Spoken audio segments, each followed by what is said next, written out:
So yesterday's experiment didn't go too bad. I had the idea that I would just film basically a video blog about real estate as I was going throughout my afternoon.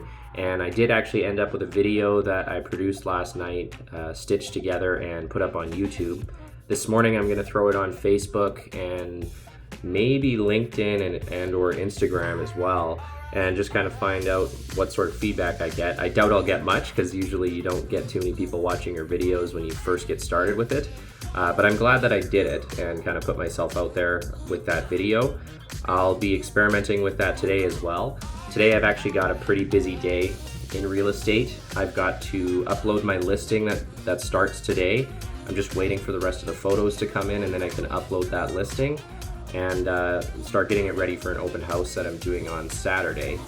And I've also got showings pretty much all afternoon starting at 2 p.m. today. So I'll be busy doing showings. So I've got to try to get as much as I can done this morning before those showings start, because once the showings start, it's hard to get much done besides a little bit of checking in with clients in between showings. So looking forward to the day and seeing what else I come up with. One of the things that's kind of interesting but also annoying and easy to overlook when making content, at least for myself, is I've noticed that it's really easy to underestimate how much work is involved if I'm putting content on more than one platform. I thought what would be really quick this morning, throwing up the vlog video I did yesterday and putting it on Facebook or LinkedIn and another place besides just YouTube, is that now I've actually got to create another version of the video, because the one I produced yesterday, actually at the end of the video, it has like at the end screen that you see on YouTube's on YouTube, where you can see the channel's other videos and click on links and stuff at the end of the video. I've got that embedded into the actual video that I produced yesterday. And so it's not really appropriate for Facebook, or it'll look funny for the last like 20 seconds. So I've actually got to go in and cut that last 20 seconds out so that it's appropriate for Facebook. So lesson to myself is I need to remember that before I make my first version of the video, and probably just produce them all at the same time, because now I've got to go in and produce another version. Won't take me that long, hopefully only 5 to 10 minutes, but it does add up over time. So let's go get that done now.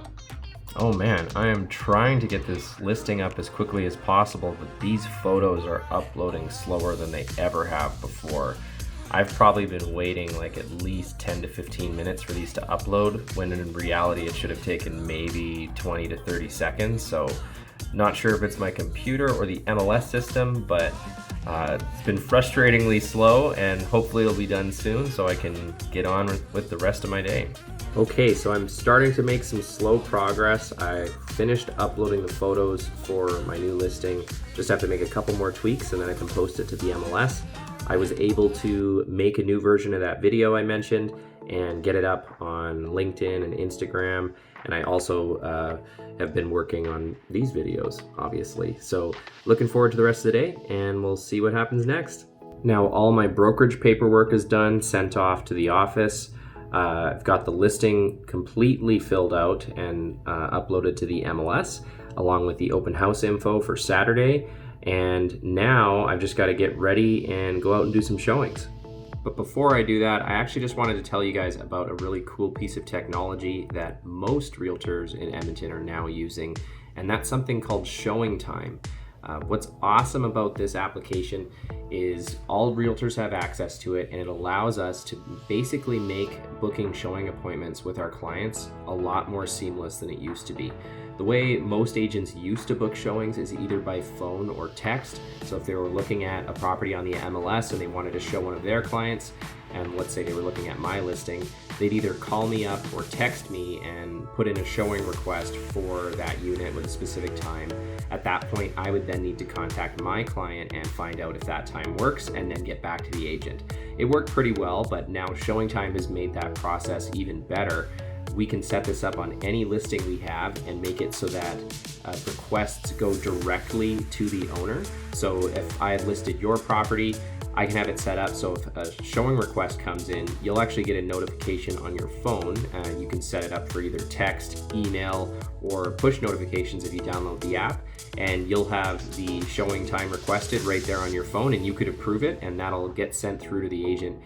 and basically makes it so showings can get booked very quickly if everyone's responsive. It doesn't require having so many different steps involved. So I think it's one of the best pieces of technology that we've recently got, and thankfully most agents do use it. There's a couple agents that don't still. A lot of times I think it's because they're not familiar with how much better this service is. So if you're not using it, don't be a dinosaur, and please adopt Showing Time, because it is so awesome just for that part of it alone.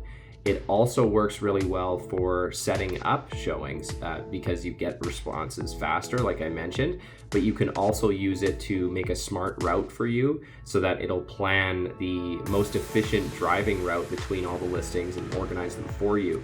I'm used to doing all of that manually and looking at the map and figuring out, okay, what kind of route makes the most sense, and that works. But when you can just use an algorithm, press a button, and organize the showings into an order that automatically makes sense, and then press another button and send out your showing requests for all of them all at once, that is a system that I like. So if you're an agent, you should definitely start using it, and if you're a client, you can look forward to a little bit more seamless process.